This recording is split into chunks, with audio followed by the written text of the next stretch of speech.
Before dawn on the 1st of October, 331 years before the Common Era, two armies faced each other on the open plains of northern Mesopotamia.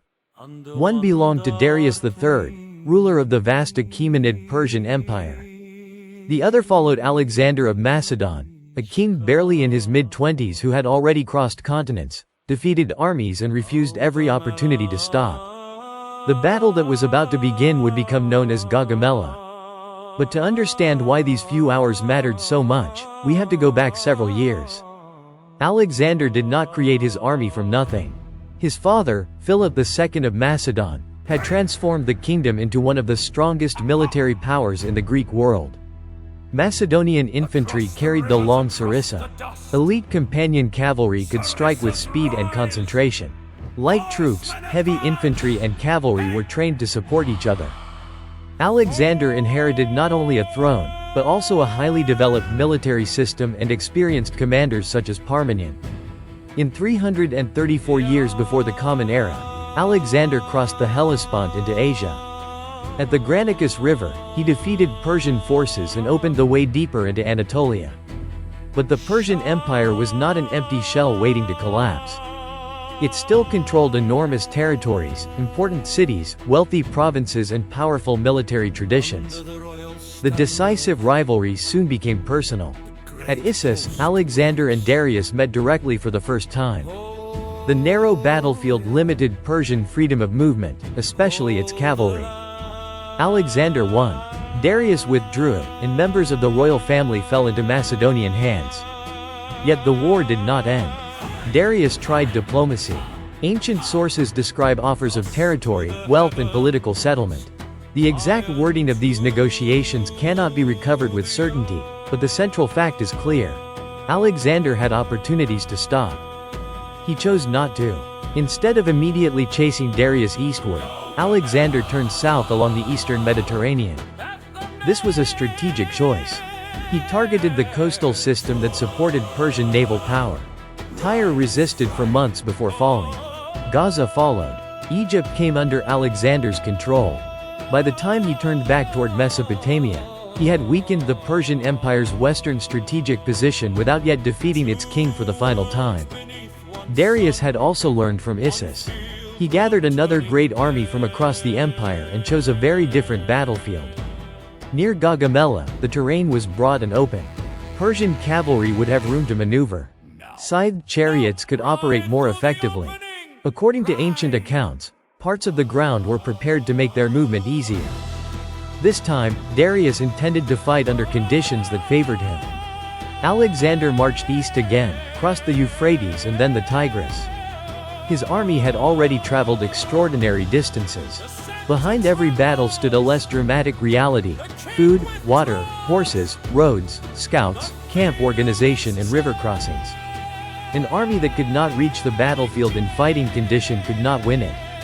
Several days before the battle, a lunar eclipse appeared in the night sky.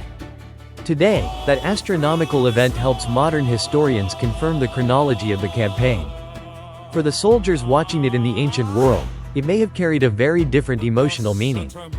Then the two armies finally approached each other. Darius had the larger force, although no reliable exact number survives. Ancient claims of hundreds of thousands or even 1 million Persian soldiers are not considered credible by modern historians. What can be said with confidence is that the Persian army was probably significantly larger, especially in cavalry. It was also highly diverse. Persians, Medes, Bactrians, Saka horsemen, Armenians, Cappadocians and troops from many other regions of the empire stood together. This was not simply a disorderly mass. It was an imperial army built from many military traditions. Across the plain, the Macedonian force was smaller and more compact. Alexander commanded the right. Parmenion commanded the left. Darius stood near the Persian center. Mazius led major forces on the Persian right, while Bessus and powerful eastern cavalry formations were positioned on the other side. The shape of the battlefield immediately created a problem for Alexander. The Persian line extended far beyond the Macedonian wings. If Alexander simply advanced straight ahead, his army risked being surrounded. So he did something unexpected. Instead of driving directly toward Darius, Alexander began moving his right wing diagonally toward the right. The Persians had to respond. As Alexander moved outward, Persian cavalry shifted to stop him from escaping the prepared battlefield and from reaching more difficult ground. The Persian line began to stretch. Cavalry clashes intensified. Bactrian and Saka horsemen pressed hard against Macedonian forward units. Alexander's maneuver was not safe. It created opportunities, but it also created danger. Then Darius committed the scythe chariots. They rushed toward the Macedonian line, designed to terrify infantry and tear gaps through formations. But Macedonian light troops attacked the drivers and horses, while sections of the line opened lanes through which some of the chariots could pass. Their effect was far less decisive than Darius had hoped. At the same time, the battle on the opposite side was becoming extremely dangerous. Mazius and the Persian right attacked Parmenian's forces with powerful cavalry pressure. The Macedonian left was forced into a difficult defensive struggle. Thessalian cavalry and other units fought to keep the line from collapsing. Gaugamela was not one simple battle. It was several battles happening at once. And then Alexander saw his opportunity. As Persian units moved outward to counter his rightward movement, a vulnerable gap developed between parts of the Persian left and center. We cannot know whether Alexander had predicted this exact opening before the battle or recognized it as events unfolded. What matters is what he did next. He reacted immediately. Alexander gathered the companion cavalry and supporting troops and turned inward. The direction of the entire battle suddenly changed. The Macedonian cavalry drove toward the Persian center while the phalanx continued applying pressure from the front. Long sarissas forced the enemy to fight at distance. Cavalry concentrated force at the critical point. This was the moment when coordination mattered more than numbers. Alexander's attack now threatened the area around Darius himself. The ancient sources describe growing chaos near the Persian center. The royal position was under increasing pressure. Darius withdrew from the battlefield. Later traditions often portrayed this simply as cowardice. That judgment is too easy. Darius was not only a commander.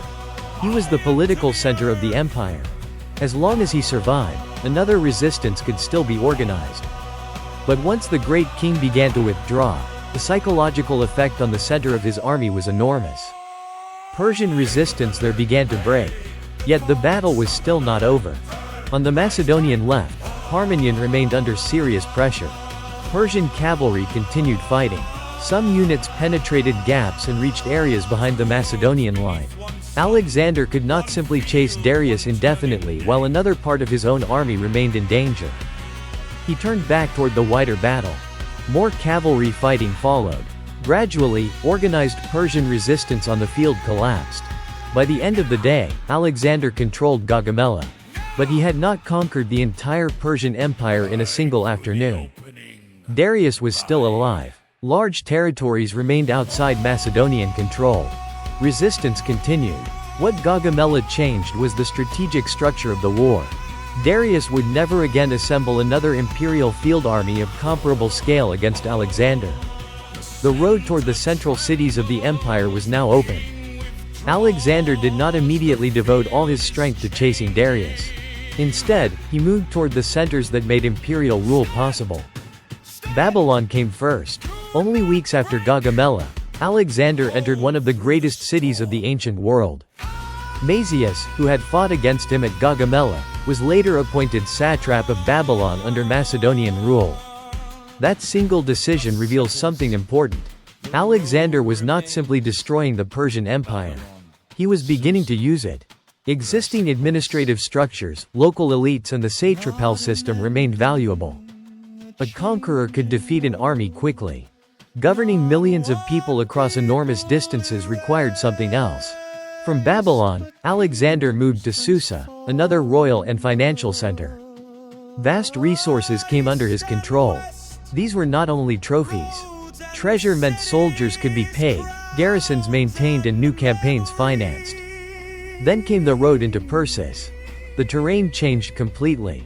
The open plain of Gaugamela gave way to difficult mountains and narrow routes. At the Persian gates, Aryabarzanes organized serious resistance. It was a reminder that victory at Gaugamela had not ended the war. Alexander eventually forced his way through and reached Persepolis, one of the great ceremonial centers of Achaemenid kingship. Part of the palace complex was later burned.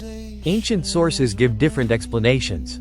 Some describe deliberate revenge for earlier Persian invasions of Greece.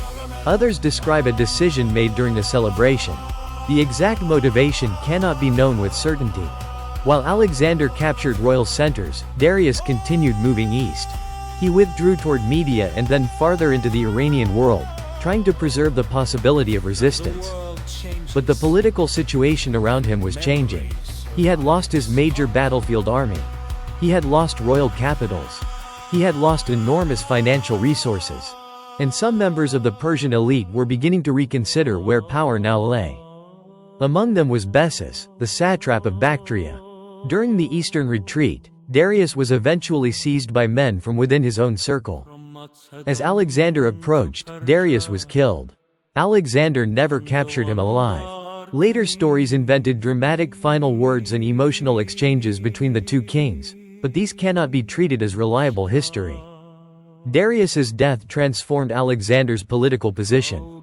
He was no longer simply the foreign king pursuing the ruler of Persia. He could increasingly present himself as the legitimate successor to imperial authority, while portraying men such as Bessus as usurpers responsible for the death of the former king. Even then, the conquest was not complete. Bactria, Sogdiana and other eastern regions resisted for years.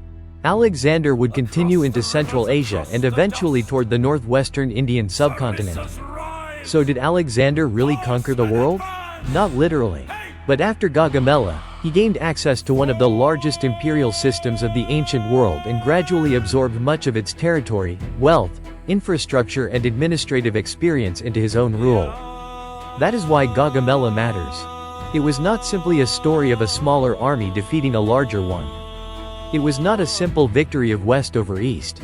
And it was not proof that Persian soldiers were weak or that Darius was incapable. It was a battle between two very different military systems and two imperial orders. Darius had chosen the ground carefully. He had tried to maximize his cavalry and his numerical advantages. His strategy was rational. Alexander's advantage was his ability to make different parts of his army act together, to force reactions from his opponent and to recognize a dangerous opportunity at the exact moment it appeared. But even Alexander's victory did not erase the civilization he defeated. Persian administrators, aristocrats, roads, cities and systems continued to shape the empire he created. Macedonian rule changed the region, but the conquerors were also changed by the world they entered. And Alexander's own empire would not remain united forever. After his death in 323 years before the Common Era, his commanders fought over the territories he had conquered. New kingdoms emerged. Political borders changed again. From the perspective of 2026, this may be the most important lesson of Gaugamela. A battle can destroy an army. It can remove a king. It can open the gates of an empire. But civilizations are larger than victories. On that plain in northern Mesopotamia, Alexander changed the political map of the ancient world. Yet the worlds of Macedonia and Persia did not simply replace one another. They collided, mixed, transformed and continued. That is the true legacy of Gaugamela.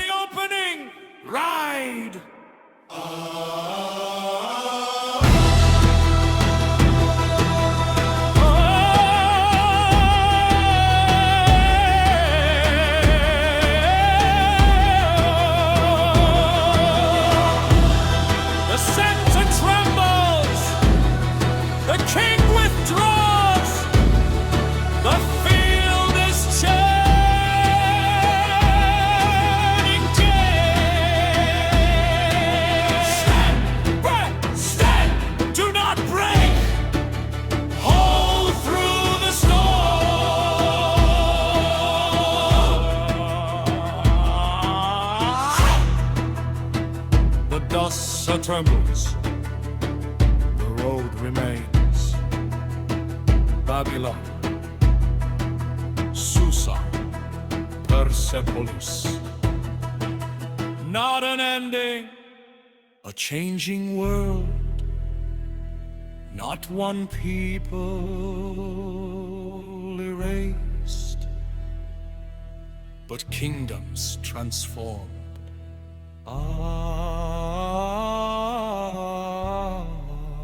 East and west, roads and cities, crowns and memories.